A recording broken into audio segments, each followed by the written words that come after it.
Okay, I want to welcome everybody to the Montgomery Art Guild's latest art talk. Tonight we're going to be talking with 7 award winners, artists who participated in the Montgomery Art Guild Museum exhibit in 2021. We have 7 artists with us tonight, and the first person we're going to talk with is Ryan. And before we get to talking to Ryan, I want to share my screen because I want to pull up some artwork. Sorry. There. Okay, so this is the Ryan Akers piece called Pentecost, and it won the Director's Award, which is the award with the highest cash total and was essentially the best in show. Ryan, thank you so much for being with us tonight. I wonder if you could talk to us a little bit about this piece. It's a pretty amazing piece. If y'all haven't been to the museum yet, the show will be on display until August 1st. This is a really large wall piece. Here, you don't have any sense of the size, but it's really big. So Ryan, maybe you could tell us a little bit about this, how it came to be, maybe a little bit about your work process. Sure, yeah. Thank you so much, Warren, for having us. And I just want to thank everyone at the Montgomery Art Guild. It was such a seamless, kind of easy thing for me to kind of apply for this show, and everything ran so well. And I can tell you guys really care. And I think it's really an important mission that happens for artists like myself who have very little kind of exposure at this point. And everyone at the MMFA, Jennifer and everyone over there were so kind. And so I'm really grateful for this opportunity. Yeah, so this piece is kind of a part of a series that I started kind of around the end of 2019. This piece came later in 2020, kind of towards the beginning, but this was all a series I started pre-pandemic, where I was using this process of automatic drawing, just kind of drawing directly as quickly as you can to kind of mine my subconscious. I was really interested at the time and still am, kind of in the white supremacy that has been enculturated in me, and kind of the ingrained kind of white supremacy that kind of happens to us, as you know, because of our white privilege that we have. I was kind of wanting to kind of exercise that in a way, and get that stuff out on the canvas, because I believed if I could get that on the canvas, I could really look at it squarely in the face. Maybe I could confront it, and maybe I could change. So a lot of this came from this repetition of this iconography, came from wanting to just get stuff out. So I would just go in and repeat these certain, like the church and the drip and the inverted crucifix, several different things kind of that reappeared throughout this series of work I did. Yeah, so that was kind of where this series came from. And out of that series, they were all pretty large pieces, and this one was, I thought, one of the better ones. So that's why I kind of submitted it to the show.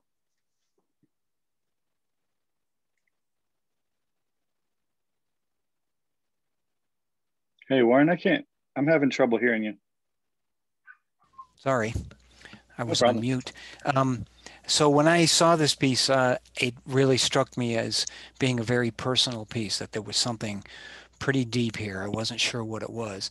I had a chance to go to your website, ryanakersart.com, and read a little bit more about this process and what was up with this. And it's pretty fabulous. Everybody should get a chance to go and check out Ryan's website and look a little bit at what's at work here.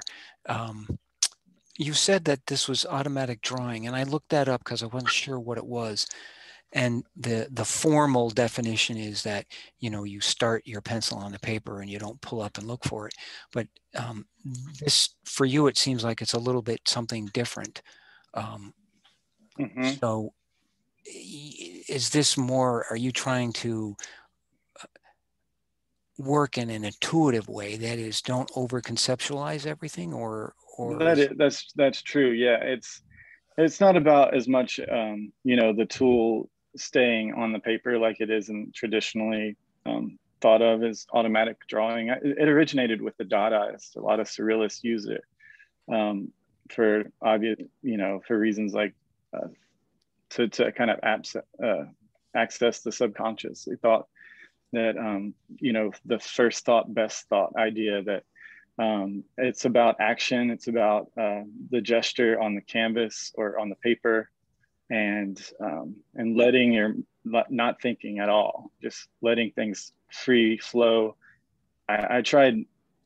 It's almost impossible if you try it. It's a really cool exercise to just let your mind go wherever it wants to go, and really try to keep from editing yourself, and to kind of let those things come to the surface that may like kind of surprise you or scare you.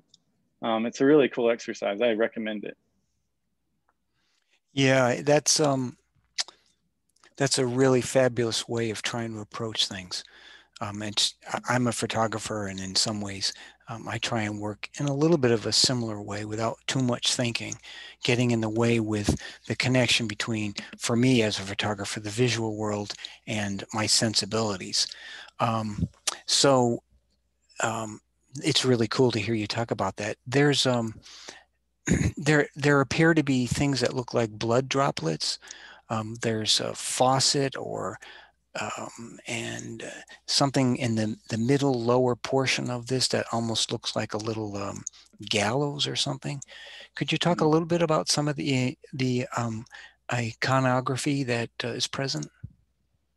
Yeah, sure.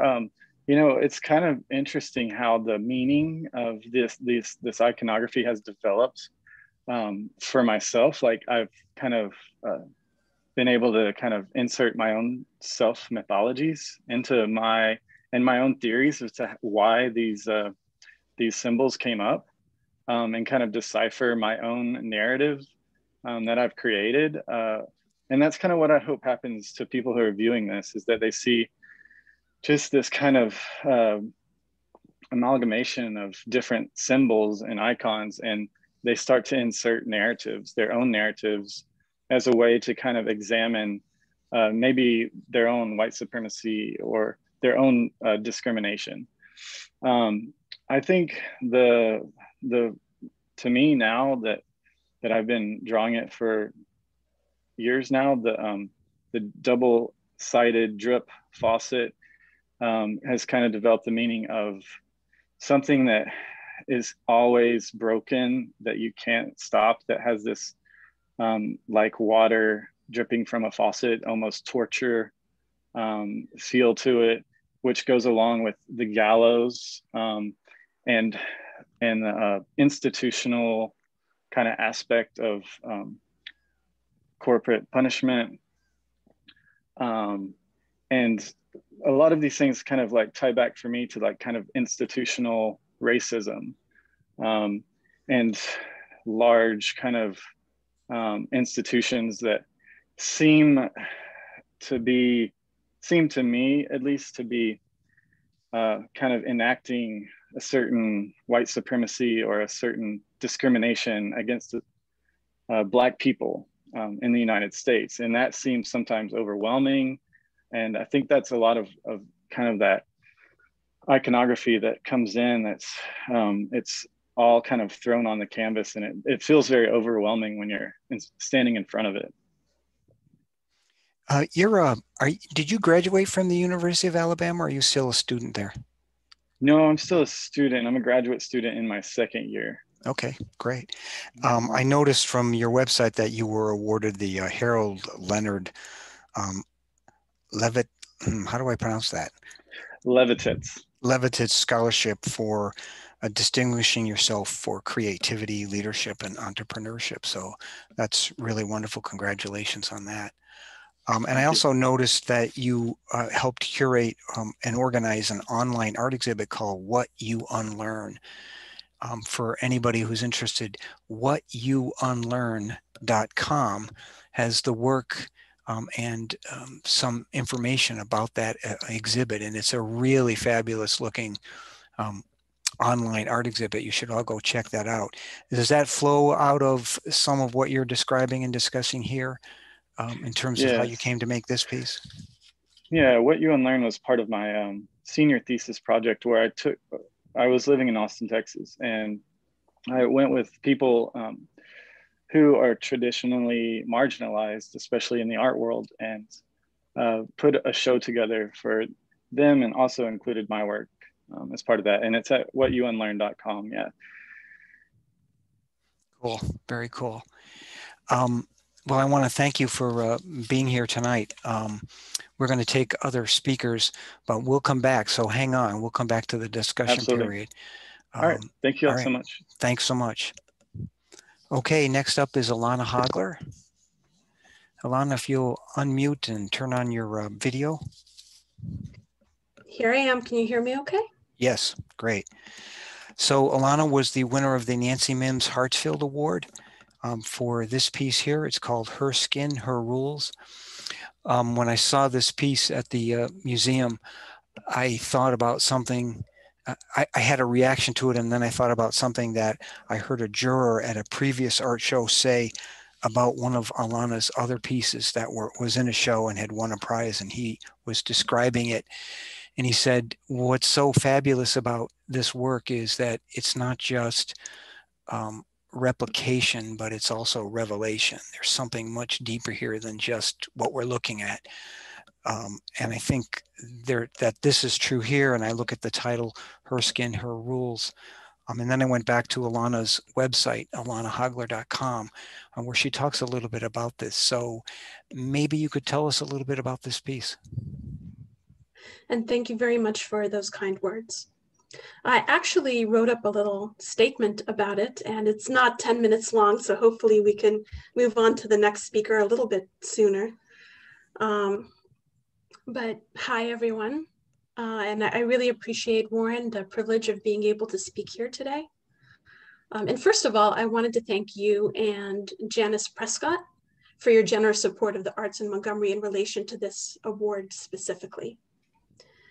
And I can't imagine a more meaningful prize than this one, which is named after my friend, Nancy Mims Hartsfield, who's an artist whom I hold in absolute great esteem. And finally, I would like to thank the juror, Dr. Wendy Castanel, for including my work in the show, for assigning this award and putting together just such a wonderful show overall. So most of my paintings and drawings don't have as specific a story behind them as this one does. It was drawn in honor of my Alabama State University student, Jamie Harris, who's here with us right now. As some of you may remember, about a year and a half ago, Jamie very bravely took a stand for artistic expression and against censorship as it related to her painting, My Skin, My Rules.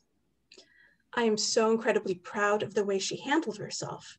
After all, who has more of a right to make decisions about the depiction of Black women's bodies than a Black woman artist herself? It's easy to take a stand for principles when it's all very abstract.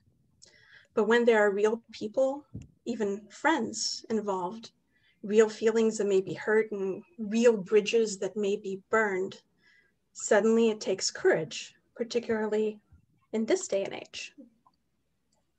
So the nude body has been a powerful vehicle for artistic expression, going back through the Renaissance and all the way back to the first mystical, figurative Stone Age art scrawled on cave walls in the flickering light of torches.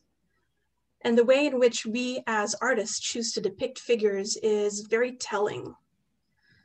Do we choose to depict them passively, bodies on display, heads turned aside as inert objects laid out for consumptions for the male gaze? Or do we choose to present them with agency, fully present in their own unadorned selves? Representation in all sorts of ways matters. Are we, as a viewing audience, sophisticated enough to know the difference between pornography, which appeals to prurient interests, and art, which transcends and teaches? These are all really important questions with which to wrestle. One thing we have seen so clearly over this past year is how much influence group thinking has on everyone around us, and even very likely ourselves.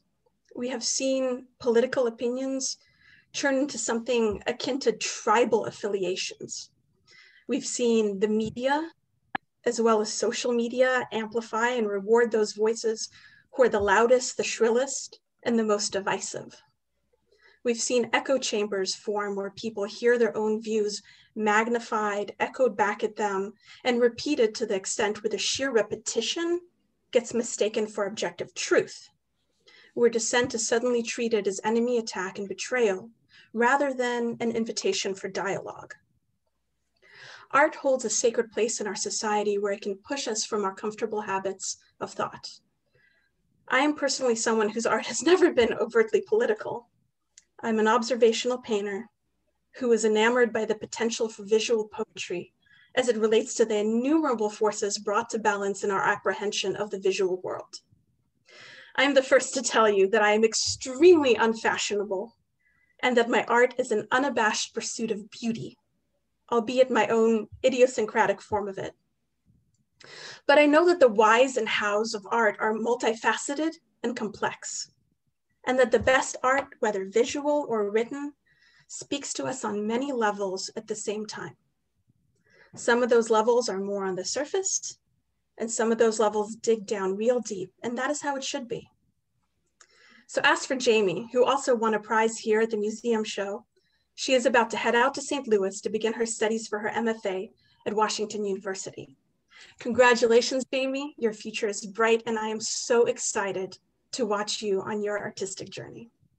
Thanks, everyone. Okay, thank you, Ilana. The next person will be Winfred Hawkins. Winfred, if you would turn on your video and unmute so we can see you and hear you. Hey, there you are. Hello, everybody. Okay, so this is Winfred's piece that was an award-winning piece of artwork in the show. It's called The Walls Have Feelings. So Winfred, maybe you tell us a little bit about this and we can sort of start a discussion. Yeah, okay, so this is it's kind of an odd piece for me. I usually don't do more, I guess this is the most abstracted piece I've done and submitted to a show in recent years.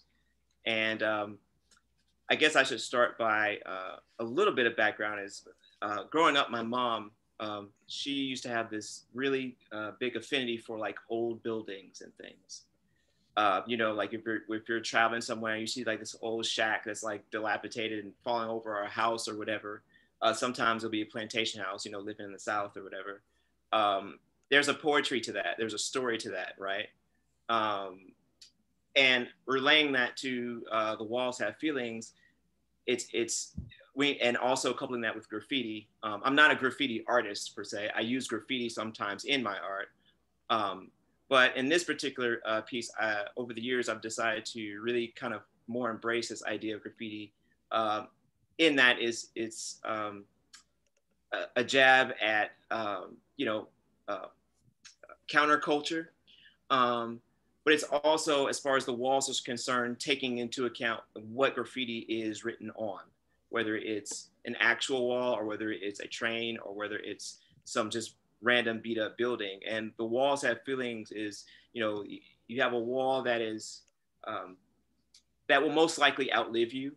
And so they have seen a lot of things, whether it's blood, whether it's burning down of neighborhoods, whether it's the birth of babies, whether it's, you know, whatever. They have feelings, they have eyes, that they're a personality, if you will. And they have seen and witnessed things over a long amount of time. So when you combine that with graffiti, I get this idea of, one of the great things about graffiti is establishing your mark, saying basically Winfred was here, that kind of approach. And that is what basically tagging is. It's basically saying, hey, I was here, I exist, I am a person that moves through this this air and interacts with people, you know, don't forget about me kind of thing. Especially when the people who engage in that historically have been minorities who for some way or another have been forgotten or abused by the system, or, you know, whether it's race or whether it's economics or, you know, opportunities, however you want to see it. It's basically forcing our mark upon society that tries to ignore us. And so the word Akachi, and that's what that spells. It spells Akachi, A-K-A-C-H-I. And that is an Igbo word. It's West African language. It means hand of God. And the one reason why I chose that as my tag name is because I had, in 2012, I had a nerve injury. It's a nerve injury in both of my arms, and it prevented me from drawing for a long time. And so I taught myself how to draw with my opposite hand. And that is why the Akachi is there. So one very last thing is that there's the strips on the edges of the paper, of the wooden panel. There's 3, you'll see it in numbers of 3. So you have 3 black little strips. One goes this way, one is at the top going down. And below that one, you have one that's straight that goes like that. Some of this is a nod to Kandinsky, which both of these, so there's 3 main artists that I like when it comes to abstractions: Kandinsky, Mondrian, and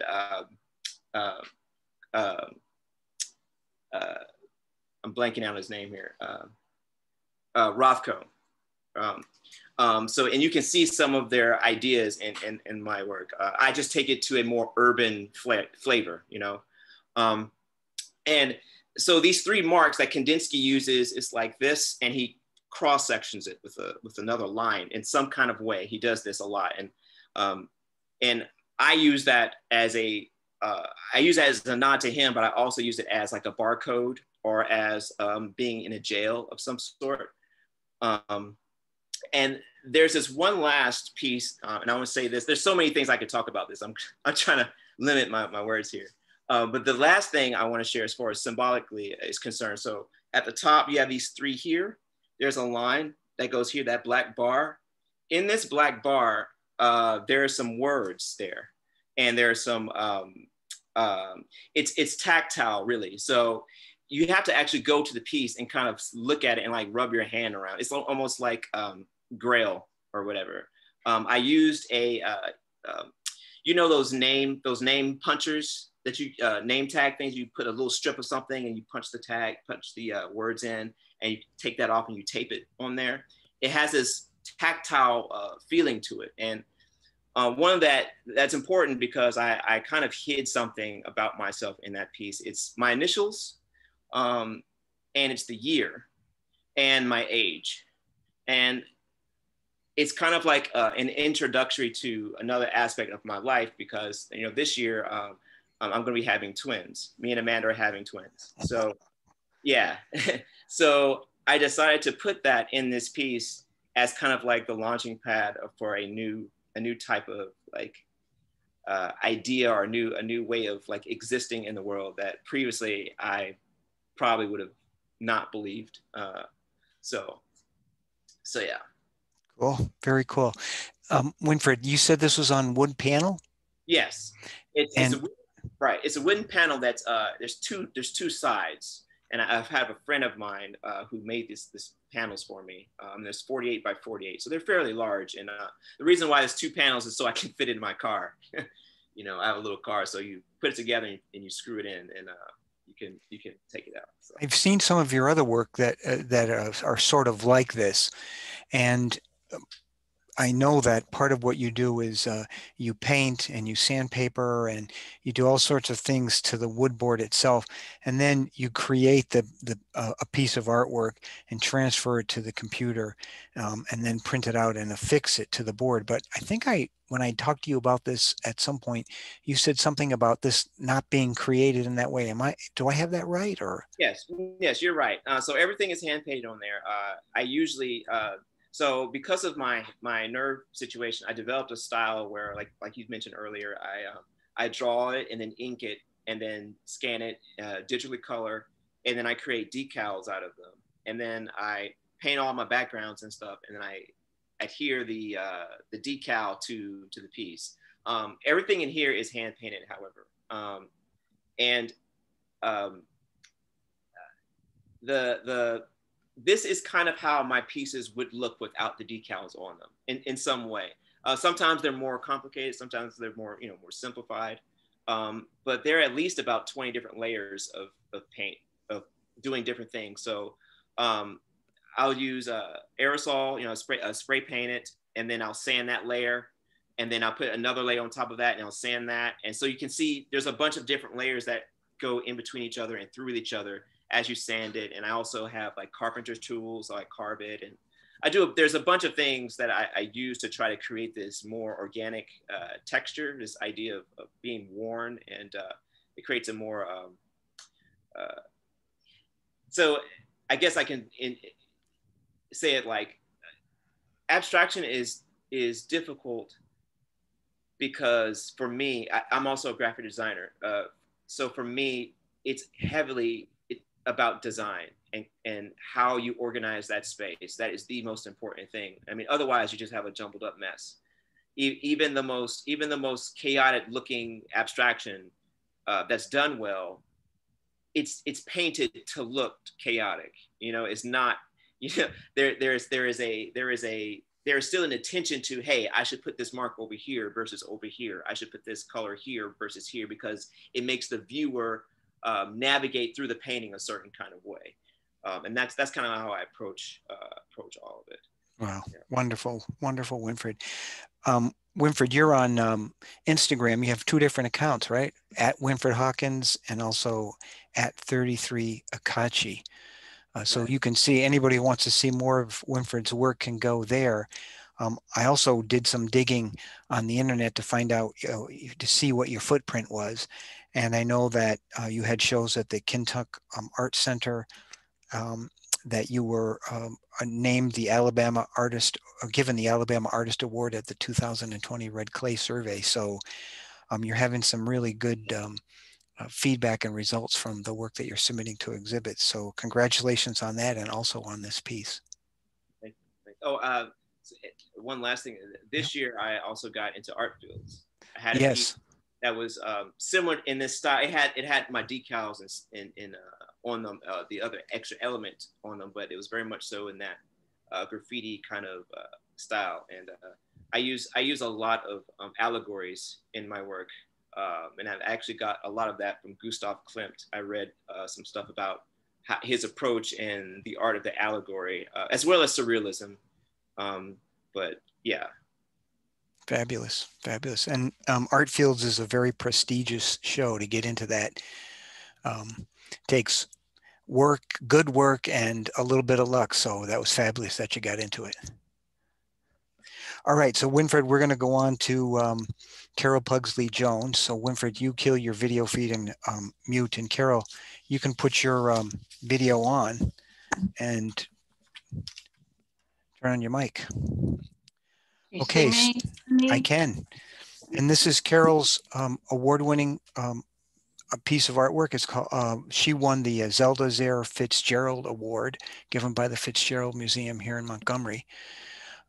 If you haven't seen this at the museum, it's a very large piece. It's in two pieces. So Carol, maybe you talk a little bit about this, and then we'll see how that goes. Yes. I was going to give a little bit of my background first. Cool. Like Winfred, I started out as a graphic designer. My degree is in advertising and graphic design from the University of Alabama. I started out as, eventually became art director for a large department store based in Birmingham called Pizzips, which is no longer, but we had like 8 to 10 stores throughout the state of Alabama, and I eventually was the art director. So I was basically in charge of, oversaw, was the stylist and director for all the photo shoots and all the newspaper catalog ads. Then I went into sales after that because I really honestly wasn't making enough money as, you know, it was just a lot of work and wasn't very well compensated. So got into sales, radio advertising sales, and then went eventually into pharmaceutical sales, did that for many years. So in 2013 or so, I started painting, and really, you know, design was my thing. So painting is something that I had to learn how to do. Just had not had much painting instruction at all to that point. Started taking a lot of workshops, you know, felt like I just really need to get going and, you know, in order to hopefully feel accomplished. So I, you know, highly recommend anyone starting painting to try to do that, try to learn from people whose painting you admire. So I took several workshops from well-known regionally and nationally known artists. This particular piece is a diptych, which, you know, is designed to work together. Did this just start out as a diptych, or did you? It started out as a diptych. I started out, my style was a lot more realistic, more representational. And, you know, I kind of think as in the beginning, especially, you kind of have to prove to yourself, or at least I did, that I could paint something that looked like, you know, a landscape or whatever.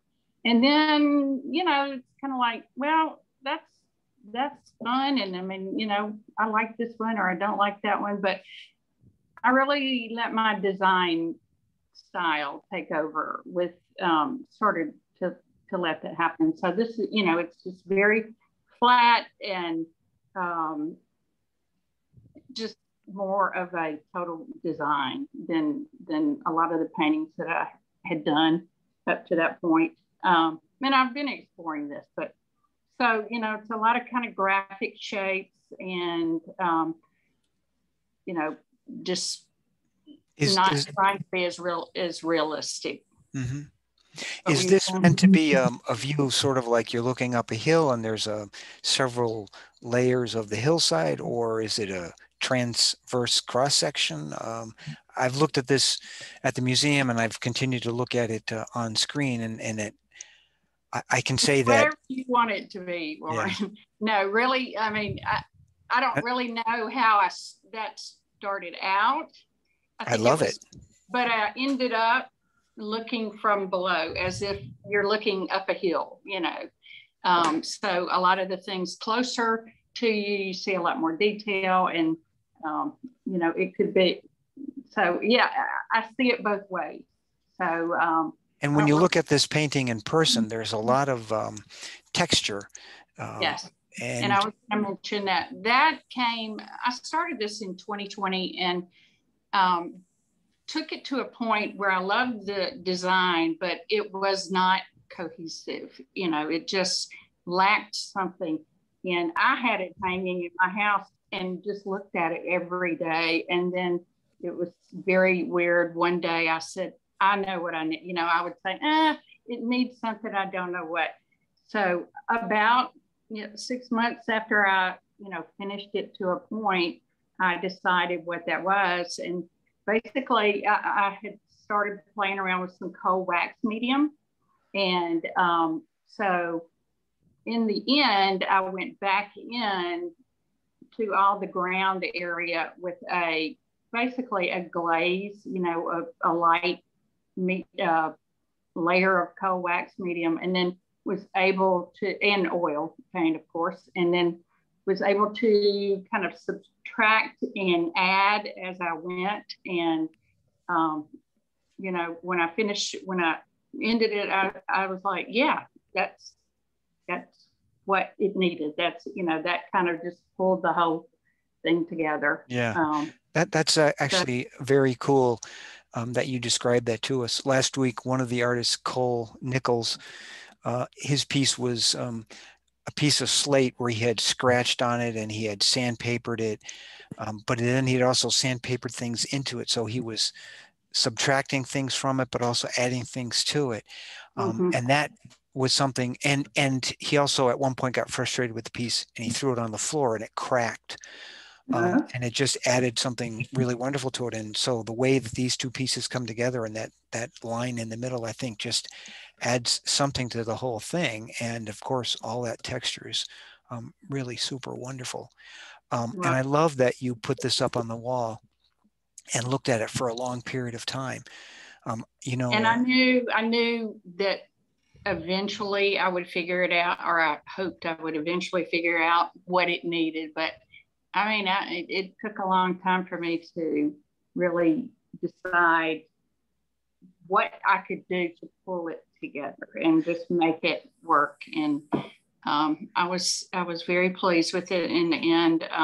Added some of this kind of more of a limey green to some of my treescape, and you know, but the adding and the subtracting with the cold wax medium is fun. I enjoy that. Yeah, I've seen some coal wax work and I really adore it. I would love for somebody to teach a class out at the museum or somewhere so we could actually get in there and start playing with it. Yeah. There was something else I wanted to say. What was that? Well, it's gone, so we'll just let it go. Yeah. So one more thing I would like to add. I think now, you know, as my painting has evolved, I really, this is more the type of painting that I want to do, which is basically a design. It is a, you know, it's not a pretty painting of a lovely field or whatever. It's a design that works together, and that's really what makes me excited. You know, the most excited when I'm painting. That's cool. That's very cool because it goes back to your design training. I remembered what I wanted to say, and that is when you put this on the wall, this is a really good example for all of us to, and I do this with my photos. I just pin them on a board and look at them for weeks and weeks and weeks to find out whether I like them or I begin to hate them, and that helps me determine whether they're good or not. But when you put something on the wall like that, invite some friends over. Because sometimes your art friends, sometimes your, Lisa Koch mentioned this, sometimes her best critic is somebody who she trusts but isn't an artist. And, you know, as you sift through trying to figure out what might something need. Anyways, so. And one more thing, you know, sometimes I think we as artists, people, you know, if we get to a point on a painting and you're like, I don't know. And they're like, it's done. Oh, it's done. And sometimes you have to fight that, because I knew it wasn't finished. You know, I just, and people were just like, let it go, let it go. It looks good, you know, but sometimes you have to fight that. Like, I knew it wasn't complete, you know, and I had to do something to make me happy with it. And sometimes you just don't need to listen to people when they tell you, you know, I mean, we all fight overdoing work, but you, the artist, knows if it's complete or not. If it, you know, sometimes you can overwork it, yes. Sometimes you got to listen to your inside, you know, your inner self and say, no, it's not complete. No, it's not done. Yeah. Well, it looks like you did the right thing here. This is a really wonderful piece, and it's a big piece. So if everybody hasn't, anyone hasn't been to the museum yet, get yourself out there. This work, this particular piece and all the pieces are really wonderful. Thank you. Okay, Carol, thanks very much. Next person up is Nancy Jones. So Nancy, you turn your video on and your microphone. There you are. Okay. All right, so let's go to Nancy's piece. This is called Overlooked Ida B. Wells. So why don't you talk a little bit about this piece? Sure. This picture this piece started with this picture of Ida B. Wells, who has become a hero to me. She was a remarkable woman. She was born in the late 1800s, in 1861, and died in 1931. She was courageous. She was an activist. She was really a journalist. She was a writer. She did amazing things. And I saw this picture in the New York Times, and they were running a series called Overlooked on obituaries of people who were well known, but when they died, were not given an obituary. In Ida's lifetime, she was one of the most well-known women in our country and also in Great Britain. Yet her story is often and largely forgotten, and was forgotten by the New York Times. And it wasn't until I read her story that I got very engaged in learning more about her and spent a lot of time researching her story, which really dovetailed with my work, that I love to tell stories about women. Women have done fantastic, amazing, fascinating things. And so many of our stories have just been swept under the carpet in the bigger world. And Ida is one of those people with a really important story. I think it's important for everybody to know her story. Yeah, she really is amazing. I had read the same piece that you did in the New York Times, and I was fascinated by it and started digging a little bit. And I found that she had been born into slavery in Missouri. After the war and emancipation, she was a writer. She taught school. Some of her friends were nearly lynched in Memphis, and that sort of made her start looking at this whole question of how lynching was used to terrorize African Americans. And she went on to have a really big impact in the fight against lynching, the anti-lynching campaigns that went on. And so it was really wonderful to see that piece in the paper and learn about her. I wonder if you could tell us a little bit about the construction here. How did you do this? What was the thinking behind the cotton, the buttons, the cloth that's in the back, and what looks like to be a pattern of some sort, that thin paper that's in between her image and the cloth in the back? Maybe tell us a little bit about that. Sure, these are all storytelling items.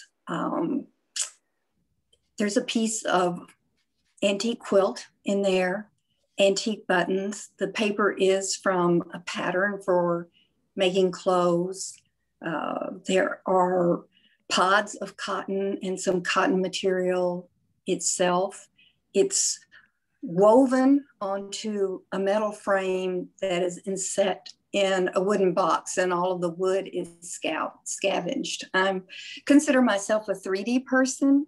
I really love to build and make things. And so this piece kind of evolved very much that way, with a lot of found items and kind of put together with some collage elements. But I always love to include elements of the natural world in whatever I make, whether it's plant materials or other natural materials. And cotton, good and bad, is a very powerful symbol of the South.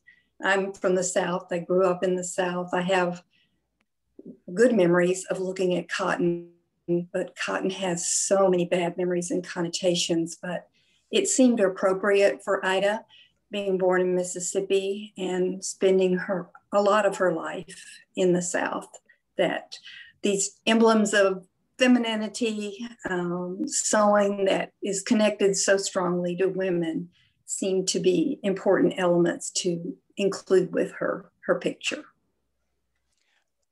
So are you an artist by training? Did you come to this afterwards, after a career? How did you get started with this? I'm curious. I've got a long career. When my son was really little, I was a professional artist and made work and sold it in galleries to kind of make my living. I considered myself a production artist. And then I took a full-time teaching job, teaching art to elementary children, which I really love. So I was a long-time teacher. And while I was teaching, I saved some land in my neighborhood, which became a nature preserve. I really wanted my children that I taught to have easy access to a place in the natural world, because that was so important to me when I was growing up as a child. And so I started Blue Heron Nature Preserve, which unbelievably grew from 7 acres to 30 acres. So we acquired a building. I ended up being executive director. I retired from teaching early. I started an art gallery within the Nature Preserve and an education program. And when I retired from the Nature Preserve, I moved to Florida. I live in Port St. Joe, Florida. I live in a little tiny place outside of Port St. Joe called Indian Pass on the Gulf of Mexico. And so I picked up my art again. So I feel like Ryan, in a lot of ways, I'm an emerging artist at the age of 67. And to learn about my new environment, I looked to the stories of the women who lived in Florida. And there are a lot of very important women who shaped environmental policy and environmental activism or environmental thinking in Florida, like Marjorie Kinnan Rollins, and started working pieces about these women. And that just continued to grow and drive me. Wow, that's really wonderful, really wonderful. And this is a really wonderful piece. When I saw it, it was really a sweet moment, partly because I know some of Ida B. Wells' story, and it was really wonderful to see somebody making a piece of artwork around that. So thank you very much. And we're going to go on to the next speaker, who is Meredith Knight. So Nancy, if you'll turn yours off, and Meredith, you'll turn yours on.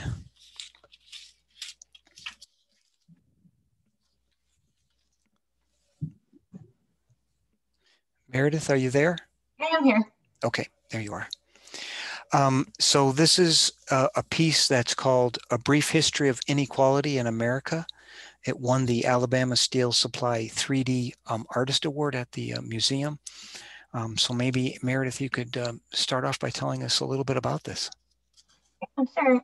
First of all, I'd like to say thank you for having me. I'm very honored to have gotten this award and to be included in this exhibition. It's been really fascinating hearing everybody talk about their work. So thank you all for sharing, and I've learned a lot. So for this piece, my artist statement, I'll read my artist book. My work addresses political and social issues through craft-based art, including work made from clay, metal, printmaking processes. The spatial compositions utilize architectonic forms that examine how social and political systems facilitate and or limit opportunity, autonomy, mobility, and life itself. My art promotes an ability to restructure practices in more productive ways and equitable ways.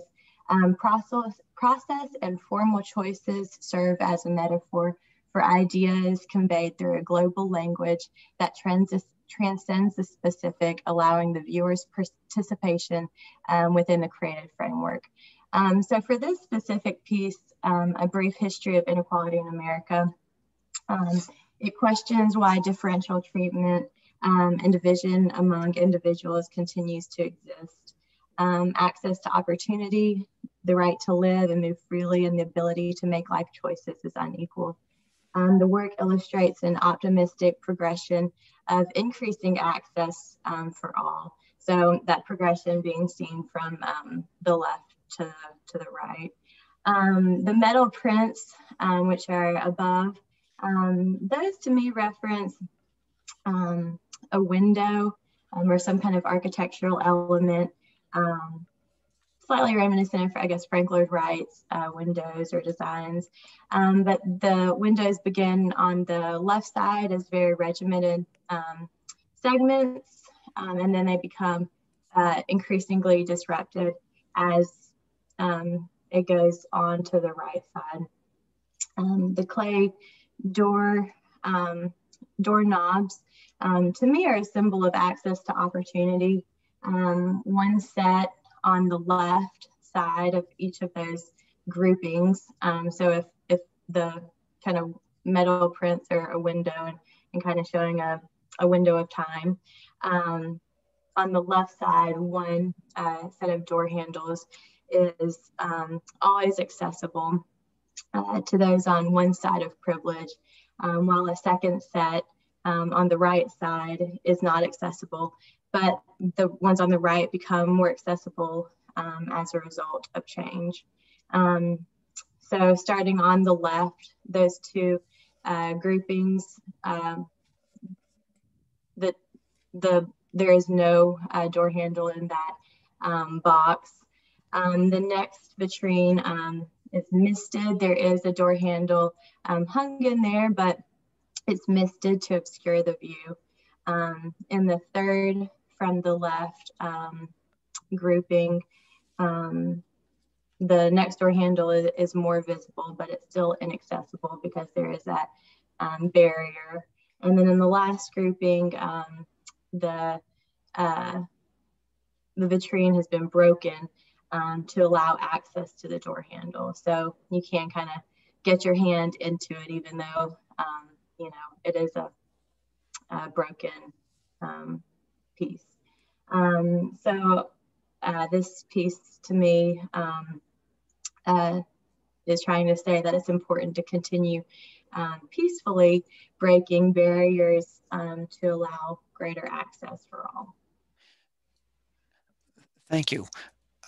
I'm just curious. So how do you come up with something like this? I mean, it's a very conceptual piece. And I just wonder what's the process? Does it come to you all at once? Do you work through it? Did you create the door handles and the coverings first, and then you come up with, how does that all work itself out in the process of creating a piece like this? Because there's a lot here. Well, yeah, so I started off by thinking of the door handles. You know, I was thinking of the door handles as a symbol to accessibility and access. And so it really started off with me thinking about door handles. And then, you know, I thought about, well, if I just put a whole bunch of door handles on a wall, that's not going to really communicate my idea.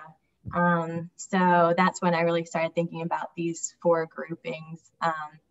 So before I started this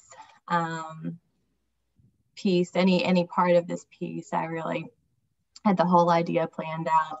And I was trying to think about how I could potentially communicate this idea, you know, without being super specific about any of it. I do want the viewer to be able to bring their own interpretation of the work and their own experiences and their own perspective to this framework.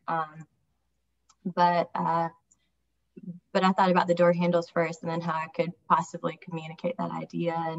And then I just, you know, started off planning, you know, what I could make first. And so it was all planned prior to beginning. And so do you have some training in ceramics and the metal pieces? You know, how did you form those pieces? How was that? You know, there's sort of a hands-on part here. There's the conceptualization, and then there's the process of actually making it come into being. I'm just kind of curious how that works out. Yeah, so I do really like being in the studio. I like to think about what I'm going to do in the studio so I can hopefully make the most of my time. I have to really kind of plan what I'm going to do in the studio so I can be productive for the time that I do have. I do have an MFA and a BFA in sculpture. I did a lot of work in ceramics, and ceramics was the really kind of how I got to sculpture. I enjoyed throwing when I was younger, throwing on the wheel. But I have a MFA from the University of Alabama, and I currently teach sculpture at Alabama State University. And I really enjoy getting to teach and interacting with students, and you know, having new ideas through conversations and seeing others work as well. But so I do like to get my hands dirty still, and with the metal prints, I designed those digitally to begin with, and then translated that into these prints. And I actually did the door handles digitally too, so I just kind of laid out the proportions and then translated those proportions into clay. Okay. Ah, wow, that's really wonderful. Well, so thank you very much, Meredith. We have one more speaker. We'll get a chance afterwards to come back to questions and discussion, so hang on. Okay, so the last person up is Leanne. Leanne Leithauser Leslie. Leanne, I may have butchered that. I'm so sorry. Leanne, are you there? Can you hear me? I can hear you. Oh, there you are. Yes. Great. It's Lighthouser. Lighthouser. Sorry. That's okay. Yeah. Okay, so this was Leanne's award-winning piece. It's called. You can tell us what it's called. It's called Nemaki Pa. It's a piece about Nina Simone. It really is sort of the story, my interpretation of the story of her life. She was a pianist and a singer.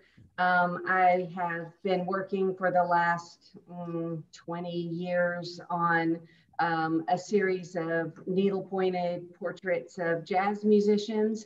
And I really felt like it was important to put Nina in this exhibition. And she was originally in my very first exhibition 20 years ago, and she just keeps selling. Every time I make a Nina Simone, she sells. So I keep making new ones, and I keep trying to take it to the next level so that, you know, and I just wanted to tell as much of her whole story as I could. So I did this big story quilt. But I have in the center, her face and her chest and shoulder are needle pointed. And then everything else around her is quilted and appliqued and embroidered.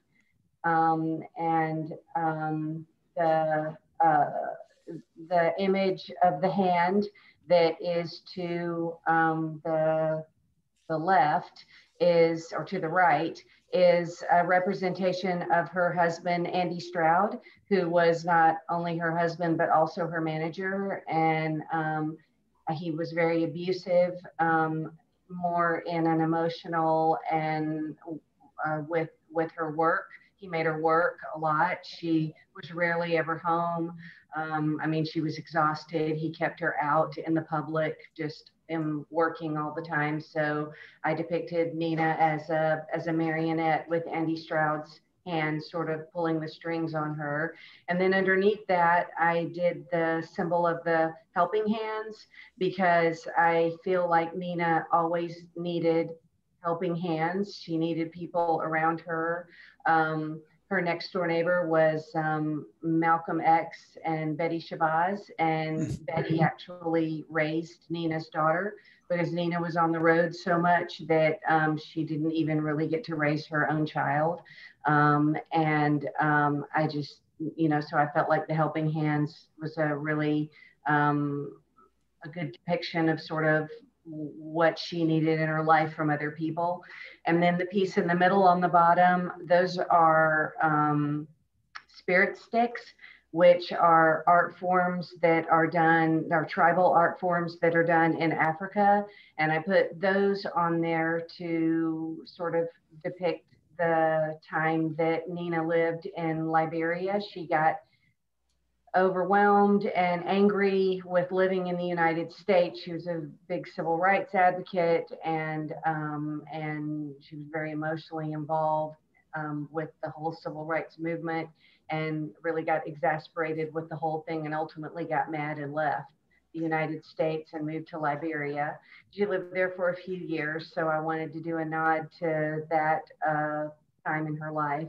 And then I think the Black Power, this sort of speaks for itself. And then I did the piano keys up the right-hand side, sorry, the left-hand side, because, you know, I think that's what she's known for mostly is being a pianist.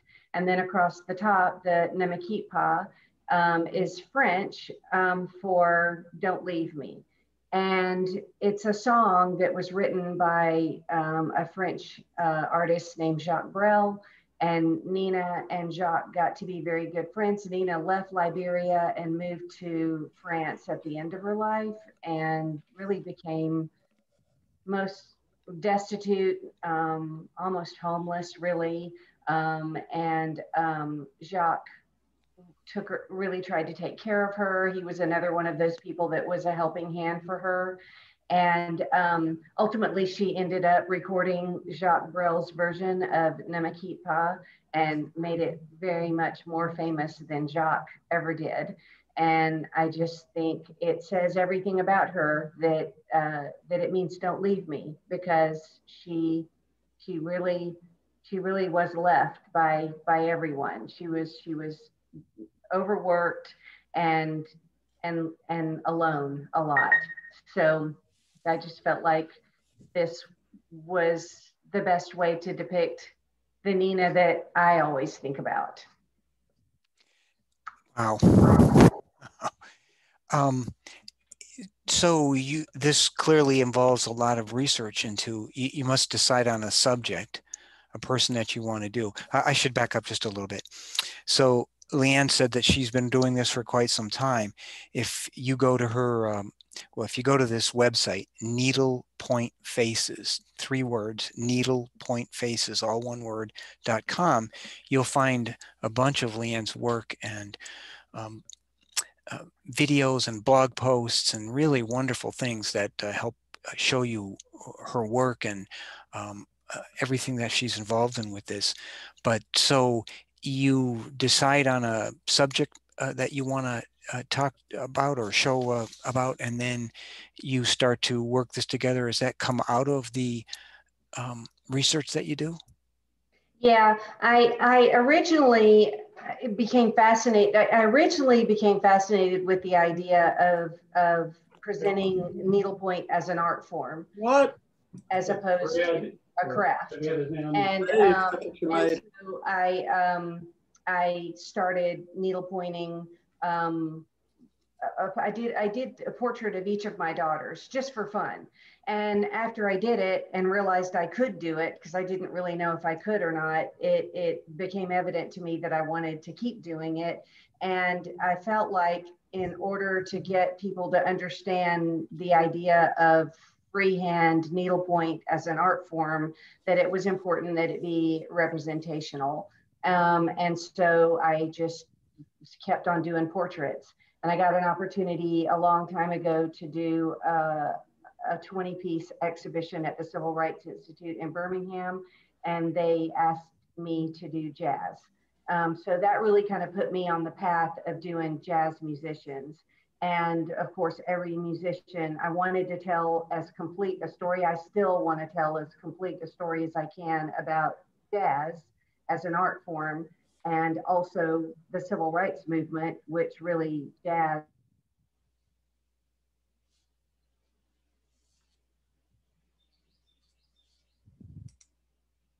I think we've lost Leanne.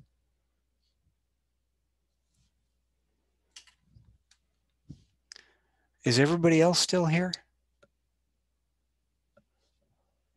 Yes. Okay. Yes. Yes. Yes. Okay. Yes. All right. So we're still connected. Leanne's lost her connection. Really, y'all, you should go check out Needlepoint Faces. It's really fascinating. I've talked to Leanne previously, and she was talking about the Civil Rights Museum in Birmingham and how she got her start there. And her work is just astoundingly wonderful. She's had a number of, there you are. I'm sorry, what did you say? Well, you got disconnected in some way, and Yeah. I was just trying to poorly wrap up for you, so I'll let you do that. Well, first of all, before I go, I want to say thank you so much to both the Montgomery Art Guild and the Montgomery Museum for the award that the museum gave me and for the opportunity to be in this exhibition. I love everything that Montgomery Art Guild does. And I love that the Montgomery Museum supports the Art Guild in this way with this show every other year. So I'm just honored to be part of it. I'm just really very thankful. Wonderful. Thanks very much. So what I'm going to do is I'm going to stop sharing my desktop, and then we'll come back to where we can see everybody, and y'all can unmute and show your video if you want. And then we can take some questions. You can add some things to the discussion. This is I'll start it by just saying, y'all, really, you gobsmacked me. I'm kind of just blown away by the work, your process, all of it. Wow. What a wonderful way to celebrate art and your contributions by having you speak here tonight. The floor is open. If you start speaking and someone else wants to speak, that person should just hang on and then you can join in afterwards. So we try and avoid stepping on each other. Okay, does anybody have anything they'd like to add? I'd like to add to what Carol and you, Warren, were talking about earlier when you were talking about stepping away from your art and looking at it for a couple of days. One of the things that I do, one of the things that is part of my process is photographing it. It's so weird to see your art in a photograph. I mean, when you look at it all day, every day, and then you lay it out and you photograph it and you look at it on your phone or on your laptop, it kind of, you see it differently. And sometimes I'll switch the photo from color to black and white, just to kind of look at it in that way too, and sometimes it brings things forward that you didn't see before, helps you sort of work through the process of what it is that you want to accomplish with that piece of art. I agree. And I mean, I've even noticed that looking at your work from, taking a picture with your iPhone versus your iPad, I can pick up, and the mirror trick, looking at it from a mirror, just all those different ways. To me, I can see different things from, even an iPad versus an iPhone. So yeah, it's wild. Yeah.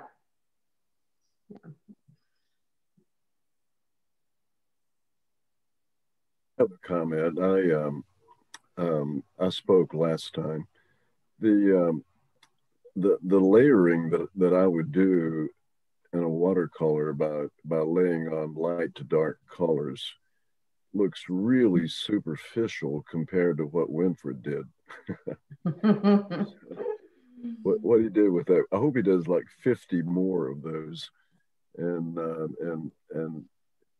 I know you Winfred, you have a history of graphic design, and that's great. But do some more of those wood pieces. Those are just fabulous. Thank you. I appreciate it. And yeah, it's funny because Amanda, my wife, a lot of times when I'll show her a piece before I put the decals on, a lot of times she said, you should just leave it like that. And I actually, so The Walls Have Feelings is actually a series that I'm planning on working on. I haven't quite worked out all of the details of it, but no, it's very fun to do. Like I said, I don't particularly, I'm not an abstracted person. This is the only thing that kind of makes more sense to me in the abstract world as far as texture, because texture in how it relates to structures and walls and things, just because of graffiti culture and what that means to the community, whether it's an entire village getting bombed or burned down, or whether it's you know, the remnants of a building that used to be a community center, or whether it's, you know, you go to West Side town of Montgomery, you know, there's a huge story there. There's a huge poetry there. Even just where I-85 is, how it has been cut straight through neighborhoods to devalue the land, and like what that has done to the buildings around. And there's so many things that structures, dilapidated structures, or just structures in general tell you about what has happened to a people or a neighborhood or a country or a city or what have you. And that's kind of my, that's the most what I like about it is the suggestion of memories and how those memories are, as well as the layering. The layering part is really fun though. Like you get some really interesting stuff when you start using the spray paint, because you use different. I use acrylic paint and the aerosol and various like pens and stuff like that. So when you begin to sand it, some layers are stubborn and some layers are not. You know, so yeah, it's very interesting thing. Thank you for that piece, and I learned something from everyone that spoke, and I love that wall of the church, that the perspective of it that Ryan did is, you know, is vertical to the sides of the picture plane, except for that wall that looks like it's caving in. That's really interesting, and I'm kind of curious as to how it came out that way, but nonetheless, I liked it. Yeah, it's I think I was definitely messing with perspective there, and thinking about how certain institutional structures are or appear, at least to me, to be crumbling or not operating as they should. And so yeah, that was definitely a thought when I was going into that part of the painting, that moment of the painting, where I was kind of directly squirting paint out of the tube to get all those lines there.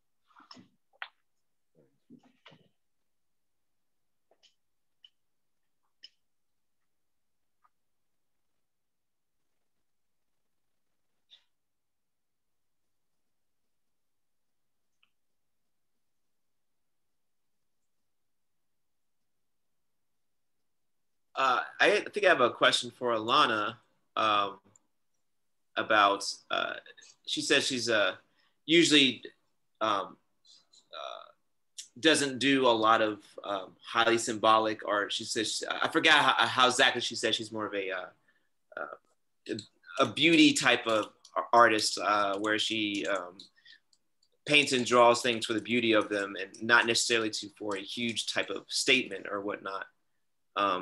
I guess my question is, do you see yourself doing more drawings like the one you showed us, or is this one special because it has to do with a friend that you know and have are close to, or have a relationship with? Well, thank you for your question. Yes, I wouldn't say that my art is overtly political in nature. I think anytime you depict the human body, to some extent, it's going to wind up being political, right? Because, you know, the body itself is political, and the way we depict it is never neutral. But this case in particular, it really was done in honor of Jamie, who I'm so proud of. And yeah, that's basically the story behind this one. So it is unique in that sense.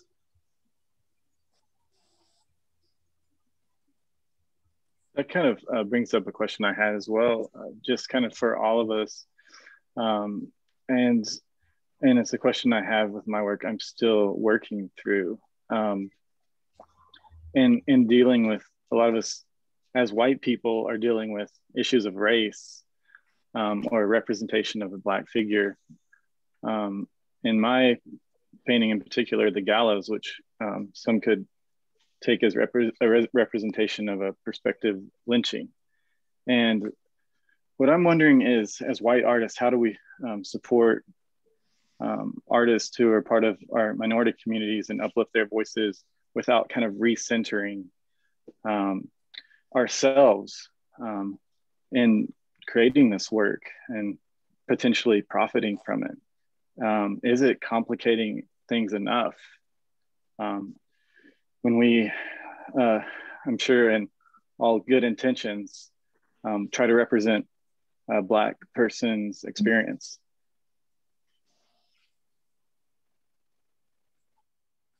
I struggle with that too. I think about it all the time. I mean, I certainly have white representation in some of my pieces, but because I'm telling, for the most part, this story about jazz music, and I really have tried to go back to the beginning of jazz music and start with musicians like Jelly Roll Morton and King Oliver and some of these musicians that began in New Orleans, which is really where jazz began.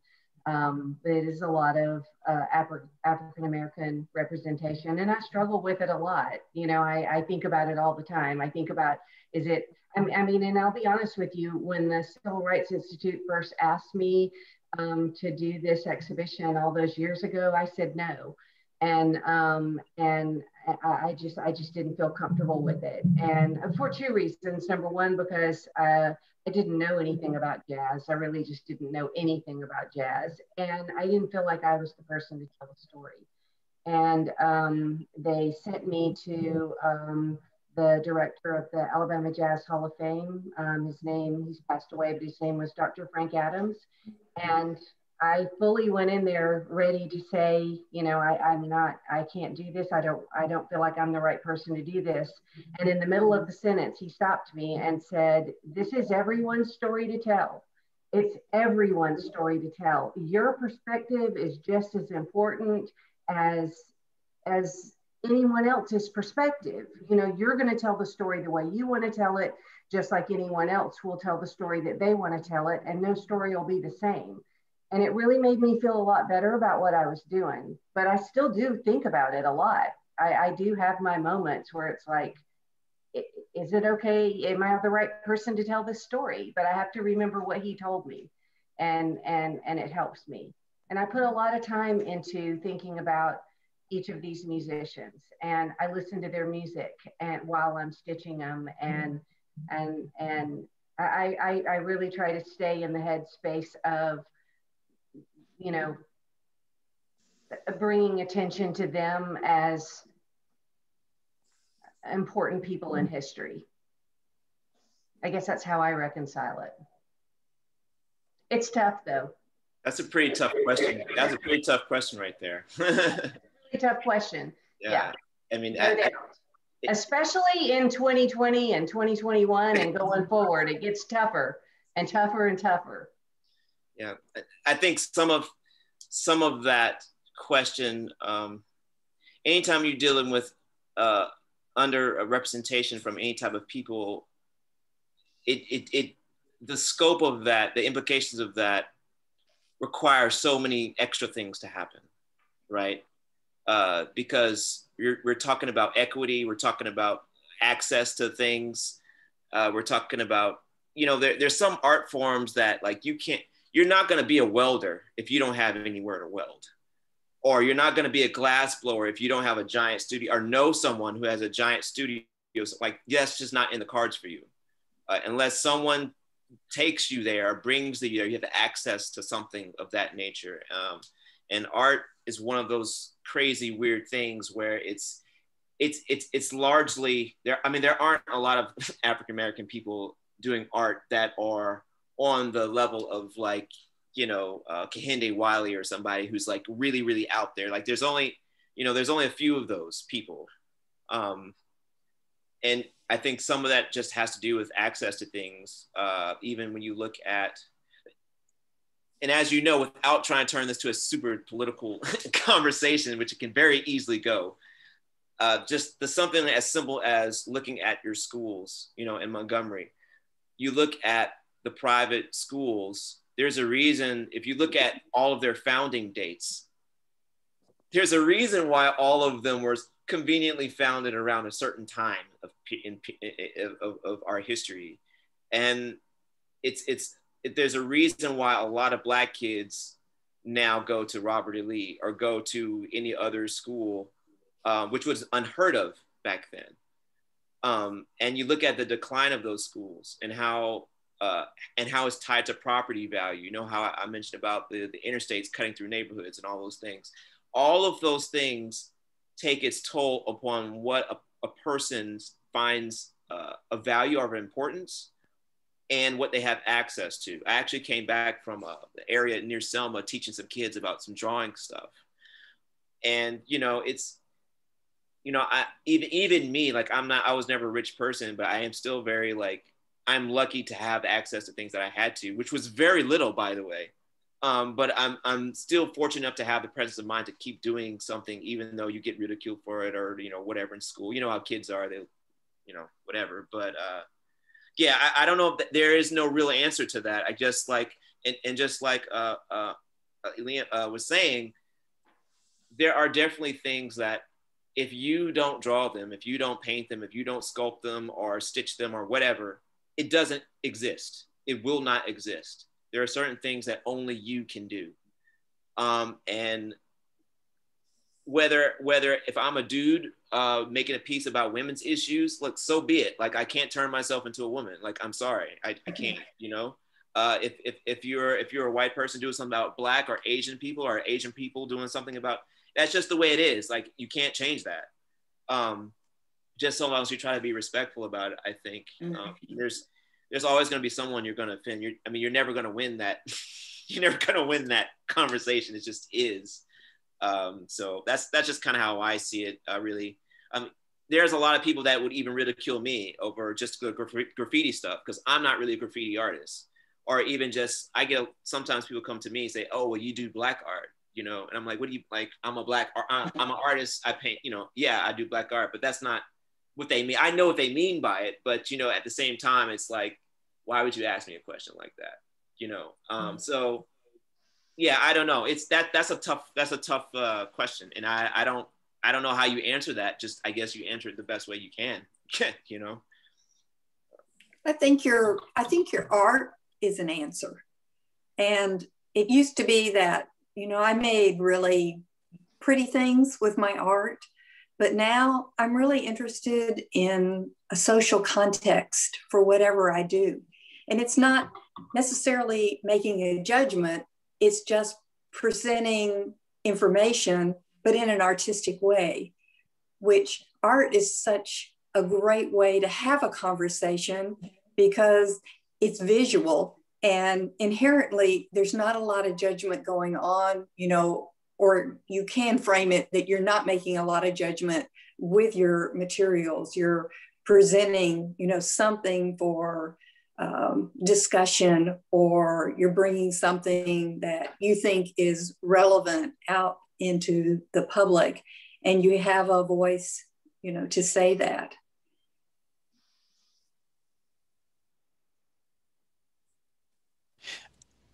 I would add that there are things that some of us have never experienced, but that we can be righteously outraged by. And that's a good thing, because it means you're coming to consciousness, social, political, whatever.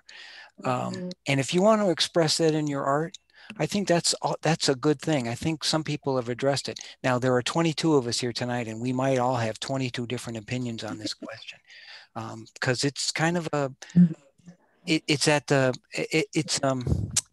just an important question. But I think that if there's something that resonates with you, even if it isn't your life experience and you want to express that with your art, I think you should go ahead and do that. I think Nancy talked a little bit about it engages the discussion. I think as an art organization, we all have a responsibility to make sure that the art that everybody sees and the art that everybody gets a chance to get access to, well, we can do some things about that. And we don't have to pound on people in order to make that happen. We can find ways, creative, constructive ways to make that happen. And I'll just tell you from my perspective, you know, I grew up and I had an early lifetime of conflict and confrontation, and it's not as bad as other people might have experienced, but for someone who was kind of a sensitive kid, it had a really big impact on me. And in terms of practicing my art, that's not what I want to do. What I want to do is I want to find the peace and the calm and the joy that's in the world. And I don't hold it against anybody who doesn't want to do that. In fact, all 7 of you tonight have just blown all my gaskets. It's really been amazing. But that's who I am as an artist. And so we all have to find our way on these questions. And I just love the fact that we had a chance to meet here tonight, have these discussions. It just keeps stirring the pot. You know, Winfred said something about work that suggests memories, the before and after. And a little light bulb went off in my head. I'm not going to tell you anything about it because it may not ever come to fruition, but it just makes me think, well, maybe there's something there that I could, you know, think about and go and investigate and research and work on. So anyways, that's what I think. Tara has her hand raised. I do. And I'm sorry, I'm not in a position to show my face right now, so I apologize for that. But I wanted to say that I recently had a conversation with Jackie Trimble, and Tell us who Jackie is. Jackie Trimble is an award-winning poet who teaches English literature, I believe, and is just an amazing human, and had some great words of wisdom for me about this very subject. And it was in the context of 3 videos that I made for a program that's going to be airing in July, and then afterwards I can freely share it. But we were looking at the art of Faith Ringgold, and Faith Ringgold is an African-American artist who wrote a book called Coming to Jones Road, and it's a parallel story about the Underground Railroad, or about slavery, the escape from slavery, and trying to find a home to live, where she was paralleling it with her attempt to move into a studio in New Jersey, where she was met with very antagonistic racism. And the discussion with Jackie centered around a piece related to, that was an illustration from a story quilt that Ringgold did. And I asked her how white teachers can teach this story, or do we have the right to teach that? Is it something, if we do, how do we do that in a respectful and meaningful way, so that it gives everyone agency in the conversation? And she turned to me and she said, how does this story relate to you? What of this story is your experience? And I started thinking about the ways in which we all sometimes feel marginalized, as outsiders, as pushed to the edge, as not having those opportunities, whether it's an emotional thing or a literal thing. She really brought that home, and I thought that was such a great answer. It wasn't that we don't have the right, it's that we need to make it a relevant story to us, and a relevant story on kind of a universal level. So I think that this kind of ties into what we're saying here, because I certainly do grapple with the compassion that I feel for the history that has happened, and my responsibility for conveying my feelings about how I wish and really hope it doesn't continue, and that we reach a great time of reconciliation, or even better than that, happiness together. Jackie Trimble is a fabulous poet. She wrote a book called American Happiness. You can get it down at it's not called New South Books. It's called Red Herring, on the corner of Washington and South Court Street.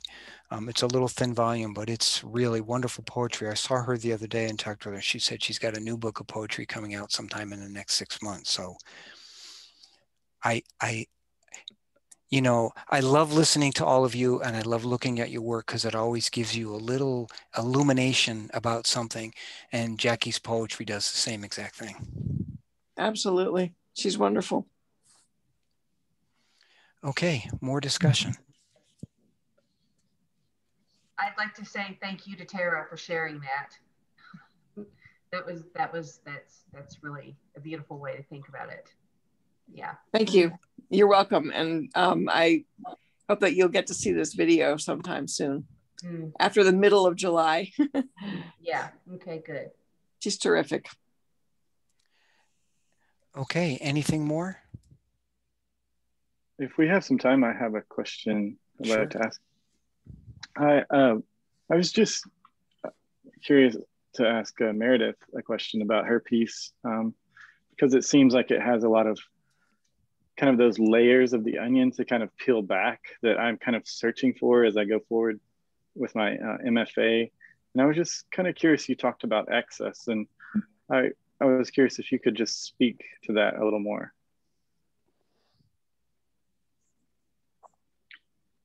Yeah, sure. Thank you for the question. Yeah, when I use the term access, I think of it as a global term that could be, you know, interpreted different ways. And I think about it, you know, access to opportunity, access to autonomy, you know, the ability to make your own choices in life. So I think about it in multiple different ways. You know, I think about access to mobility, you know, your ability to move through your own life and navigate it how you want to. You know, I think that there's a long history of inequality to access to different opportunities. So I don't know if that answers your question at Yeah, all. absolutely. And the panels on top, are those metal, aluminum with printed? Are they printed, the graphic printed on directly onto the aluminum? How does that work? Yeah, so it's printed, screen printed onto there, just a one color screen print onto there. And I like to use a variety of materials. So I don't have a really extensive background in printmaking, but I was able to learn some while I was away, and then I continue to explore, you know, my own practice. And previously, when I worked over at the Birmingham Museum of Art, I got to learn about a lot of different practices, and I kind of felt like that gave me a good general background. You know, I ran the studio programs there, so I felt like I got to get my feet wet with printmaking, with painting, a little bit of everything. And I feel fortunate for that opportunity to have gotten into a variety of different art making processes that weren't initially part of my own practice.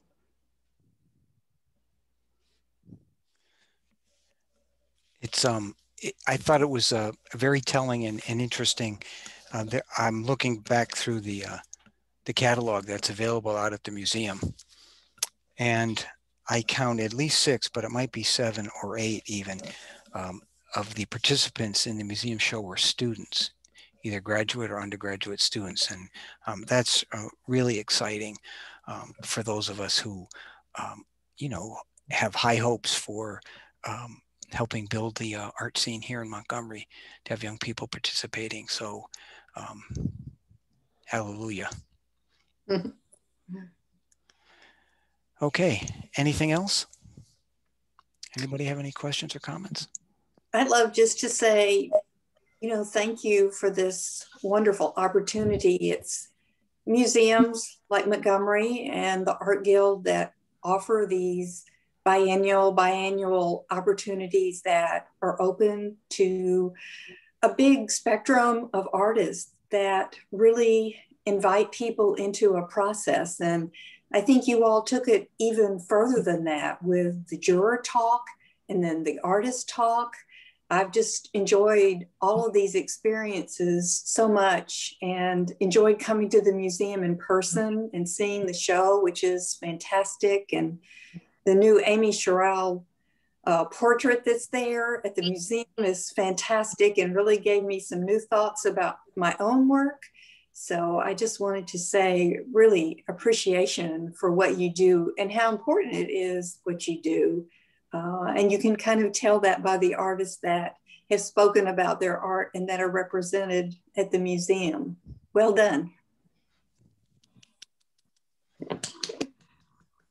So this is being recorded, and sometime in the next day or two, we'll get it posted to YouTube and then get a link to it up on the resource page for the Montgomery Art Guild. So you can watch this one and the one that happened last Monday. And the discussion last Monday was in a different way, but because there were 7 different artists, just as enriching and enjoyable as the one that has occurred here tonight. So I think we'll go ahead and end. I just want to thank you all for participating, especially to the artists who came and talked about their work. Just wonderful, wonderful. Thanks very much. Yes, thank you all so much. Thanks, Warren. Okay. Bye, everybody. Thank you. Good night, everybody. Thanks, Warren. Bye. Bye.